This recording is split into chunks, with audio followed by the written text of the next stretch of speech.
victory. The special advisor to the president on information and strategy, Bayo Onanuga, stated this in a statement titled "Time for Atiku Abubakar to finally go away and end his ambition to be president," adding that there was no way Atiku and the PDP could have won the election with the party platform under which he contested broken into 4 parts. The Supreme Court on Thursday ended the 171-day legal tussle to nullify the election of Tinubu with the rejection of the election appeals filed by the PDP standard-bearer and Peter Obi of the Labour Party.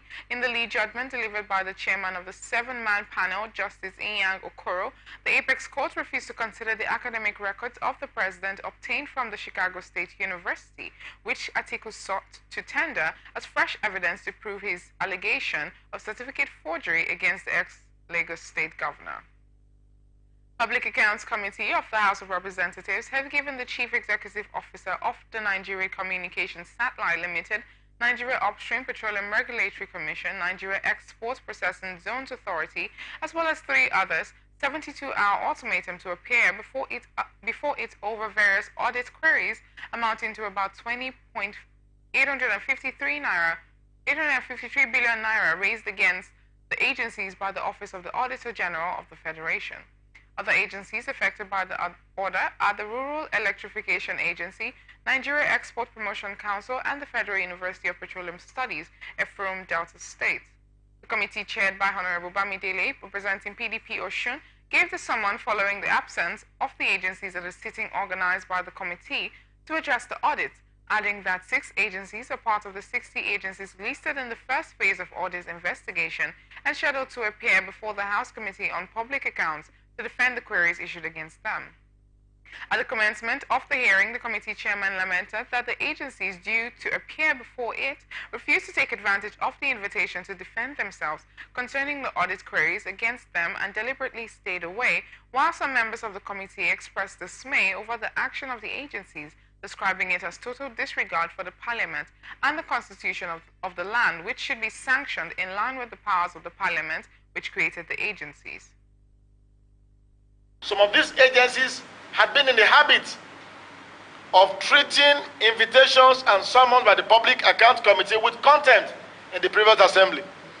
And if they do not know, it is a different ball game this time around. And we are going to use all the powers donated to us by the Nigerian people through the Constitution to ensure that every kobo, every naira of the Nigerian people given to anyone to spend is spent in a lawful, prudent, transparent, and accountable manner. 72-hour summon, issue a 72-hour summon to the Chief Executive Officers and Accounting Officers of the Rural Electrification Agency, the Nigerian Upstream Petroleum Regulatory Commission, the Nigerian Communications Satellite Limited, the Nigerian Export Promotion Council, the Nigerian Export Processing Zones Authority, and the Federal Universities of Petroleum Resources, Ephraim. Those in favor of the motion say aye. Aye. Those against say nay. The ayes have it. The committee, however, voted to give those 72 hours to appear before it to defend audit queries, warning that failure to appear, the committee will be forced to take drastic action. The lawmakers further urged all the MDAs to wake up from their slumber and honor invitation on audit queries, as the committee would do everything within the law to ensure accountability of funds appropriated to them by the National Assembly, stressing it will not be business as usual and a 10th assembly for the MDAs. And now to some business reports. President Bola Tinubu says Nigeria's power sector privatization have failed to meet its objectives, as the national grid was serving only about 15% of the country's electricity demand, despite being privatized 10 years ago. Tinubu, who spoke during the Nigeria Electricity Supply Industry Market Participants and Stakeholders Roundtable that focused on privatization, also called for the recapitalization of power distribution companies, adding that preliminary analysis showed that the DISCOs were currently undercapitalized to close to 2 trillion naira, stating that Nigeria's power tariffs should be rebased. Represented by the Special Advisor, Energy and Infrastructure, Office of the Vice President, Sadiq Wanka, President Tinubu said 10 years on, he believed it is fair to say that the objectives of the sector privatization have by and not large not been met.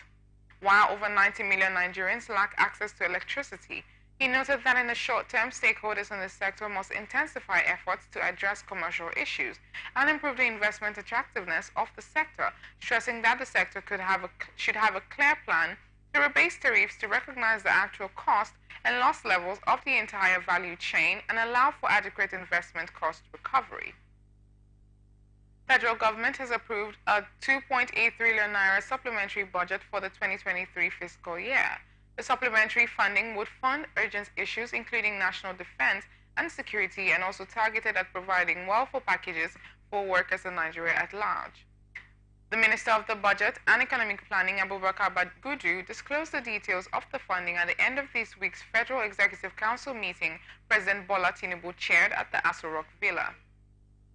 Bagudu said 605 billion naira for national defense and security is to sustain the gains made in security, and it will accelerate the gains in that sector as the funds will be made available to security agencies before the year runs out, while the sum of 300 billion naira was provided to repair bridges, including Echo and Third Milan bridges, as well as construction, rehabilitation and maintenance of many roads nationwide before the return of the rainy season. He also said the Independent National Electoral Commission also got 18 billion naira for the conduct of elections in Bayelsa, Kogi, and Imo in November, and to fulfill its palliative promises to Nigerians, federal government voted 5.5 billion naira for the takeoff of the student loan scheme in January 2024. The former KB state governor also reiterated the administration's commitment to maintain the January to December budget implementation cycle. Nigerian Breweries PLC says the company's unaudited financial statement for the third quarter ended 31st of September 2023, declaring revenue of 402 billion naira for the period, which represented 2% increase compared to the 393 billion naira recorded in the 2022 corresponding period. According to a statement signed by the company's Secretary Legal Director, Owaboy Abekbaku, the increase in revenue was recorded despite a decline in sales volume caused by the continuing pressure on disposable income and the socio-political challenges in various parts of the country, adding that due to the lower sales volume, rising input costs as a result of the high rate of inflation and the devaluation of the naira, as well as a one-off restructuring cost, while the operating profit declined by 23% from the 36 billion naira in 2022 to 28 billion in the current period. However, due to higher interest costs and a huge increase in foreign exchange losses due to the devaluation of the naira, the company recorded a loss after tax of 57 billion naira during the period. You are watching the Transition and Atlantic Television Network. Now to international tidbits. Israel says there were a large exchange with Hamas in Gaza overnight as its ground offensive continues. The IDF says its forces were attacked by terrorists with anti-tank missiles and machine gun fire, while airstrikes on the Gaza Strip also continued overnight. Israel says more than 300 targets were hit in the total, and Israel says it is focusing on northern Gaza.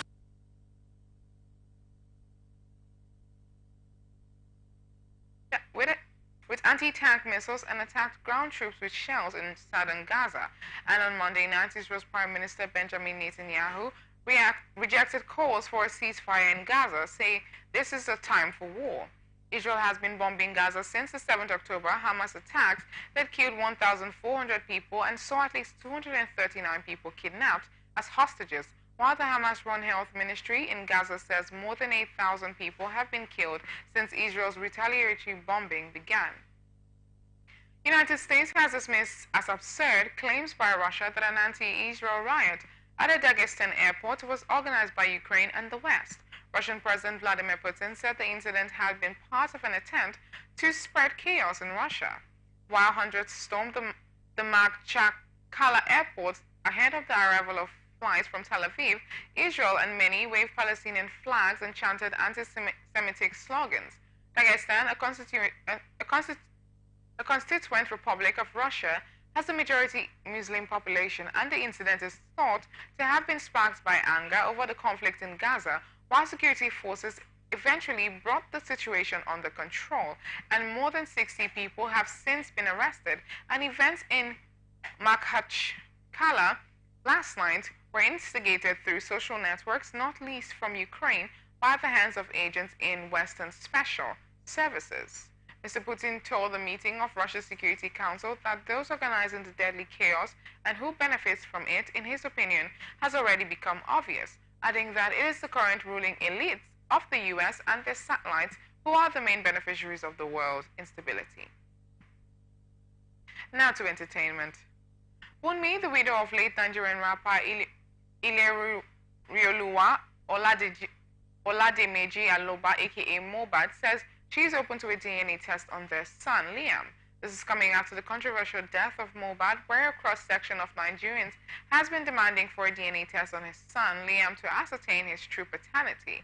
The late rapper's father, Mr. James Aloba, had made it clear that a DNA test was necessary, demanding that it should be conducted in his or his representative's presence, while Nollywood actress Iyabo Ojo disclosed in a recent post on her Instagram page that Mohbad's wife is also open to a DNA test on her son. She said they are not giving up on this justice for Mohbad, no matter the dragging, noisemakers, or distractions. Nigerian Afrobeat star Divine Kubo, popularly known as Rama, has made history as the first African artist to perform at the prestigious Ballon d'Or ceremony. The 23-year-old performed at the 23 Ballon d'Or ceremony in Paris, France on Monday night and thrilled the audience with a performance of his hit song Calm Down. The award organizers shared a clip of his electrifying performance via their verified X handle with the caption, Calm Down. And now to sports. Enyimba midfielder Chigozie Chileku said the players are aiming to retain the Nigeria Premier Football League title as a consolation for their disappointing display on the continent. Enyimba failed to progress from the preliminary round of the CAF Champions League, while the Aba Giants were also eliminated in the quarter-final stage of the African Football League by Wydad Athletic Club of Morocco. Chileku said the players have put behind them their disappointing exit, while Enyimba will take on Niger Tornadoes in a Nigerian Premier Football League match, Day 6 encounter at the Amadou Bello Stadium, Kaduna on Wednesday. Remo Stars head coach Daniel Ogumodede says his team can't afford to make mistakes as they aim to win the Nigeria Premier Football League title this season. Ogumodede claimed his side must continue to churn out impressive performances to achieve their objective. This is coming after Remo Stars have recorded 3 wins and 1 defeat in their opening 4 games this season, while the Sky Blues will play host to Shooting Stars on Wednesday at the Remo Stars Stadium. And that's the size of the package. Thanks for joining us. I am Valentina Lawrence. You can follow us on all our social media platforms, on Twitter at Atlantic TV Net, Facebook and YouTube, Atlantic Television Network, Instagram, Atlantic TV Network. Do remember that peace and unity are the pathways to progress.